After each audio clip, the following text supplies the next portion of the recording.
morning and welcome to the VSA Capital 5 Minute Morning Miner on Monday, January the 12th. And it's warmed up a little bit, makes the old bike ride a bit more pleasant. Morning, Paul, how are you? I'm very well, thank you. Very well.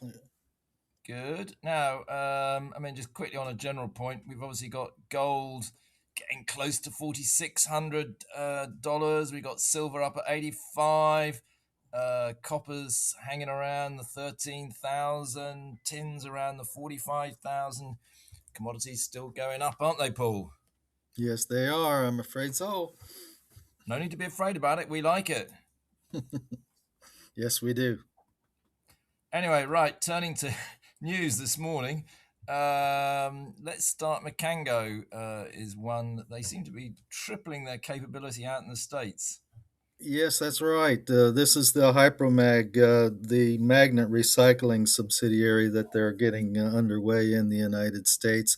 They're going to expand this initiative from what is a single plant in Texas to now have three plants, one to be put in Nevada and another one to be put in South Carolina.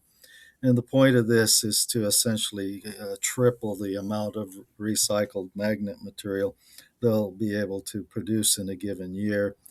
Since the Texas numbers that are coming back as far as feasibility is concerned are coming back pretty strong, they want to take advantage of the marketplace and the current administration's keen interest in funding the midstream for rare earths recovery to stay within the United States. So the whole point of that is to take advantage of that while the iron is hot, as it were. So up to something around 5,000 tons between the three of them would be produced in recycled material. Yep. Okay. They're certainly making incredible progress, really. Well done to Alex and Will. Actually, I'll just comment on one, Paul, because you may not have seen it. It was late on Friday night. Green X Metals, which is sort of the poster boy for these natural resources litigation cases, had a ruling very much in their favour from the Singapore court, basically telling Poland to stop trying not to pay, but come on, hurry up and cough up the money to them and the interest on the money. That's very good news for all the litigation plays. I think most people know that obviously we are big fans of Panthera resources and also Emmerson resources, which we are road showing later this week. So just a quick mention for those two. But yeah, that was very, very good news late on a Friday. As I say, for all litigation cases, I think that the judges are getting fed up with countries who try and wriggle out of paying money when they've wrongly expropriated natural resource assets for their own benefit. All right, back to you, Paul. What else do you want to mention? Yes, we've got London-listed Savannah Resources said after our posting on Friday that they've been awarded 110 million euros in grant funding by the Portuguese government, specifically to pay into the capex funding for the Mina do Barroso spodumene deposit there in Portugal. That's essentially free money, non-reimbursable grant that would go toward the capex of building that particular mine.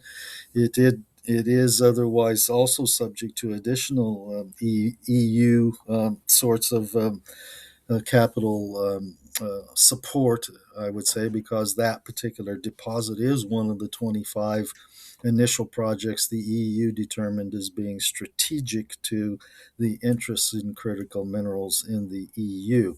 So this is a very good sign. It would be very supportive then, too, if we could see some of the other strategic mineral projects that are on that particular list getting similar sorts of capital support too. And one of those I have to mention is Tungsten West's Hemmerden project as well. We've talked a lot about that, so I won't add my views. I think everybody knows, but they should get funded. They've said publicly they will get funded in Q1, and that could quite easily see the share price flip up to more like 20 or 25p from the current 10p. Also, just going back to lithium, that's a phenomenal award for Savannah. We actually had Northern Lithium, the CEO, Nick Popple, in our offices on Friday, just updating us. I've got to say, I was very impressed by what he had to say. if others want to hear what he's got to say, do come along to the VSA Vision Contest conference on the afternoon of January 22nd, where we have 8 companies competing to be the best British company from natural resources and transitional energy. And we do have Richard Tice as our guest speaker, so you can hear what Reform are thinking about, basically natural resources, so that's oil and gas, mining and transitional energy for the UK, should they get into power in 2029. It's not a political rally, though, at all. It is simply an information gathering event, shall we say. It should be a great conference, though. If you can come, do find the Eventbrite link and register.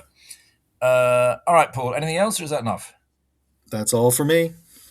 All right, that's very good. Thank you. This podcast has been produced and edited by VSA Capital. It is intended for information purposes and not as investment advice. The information is intended for recipients who understand the risks associated with equity investments in smaller companies. Please do your own research and do not rely on a single source when making an investment decision. VSA Capital may derive fees from this content and seeks to do business with the companies mentioned.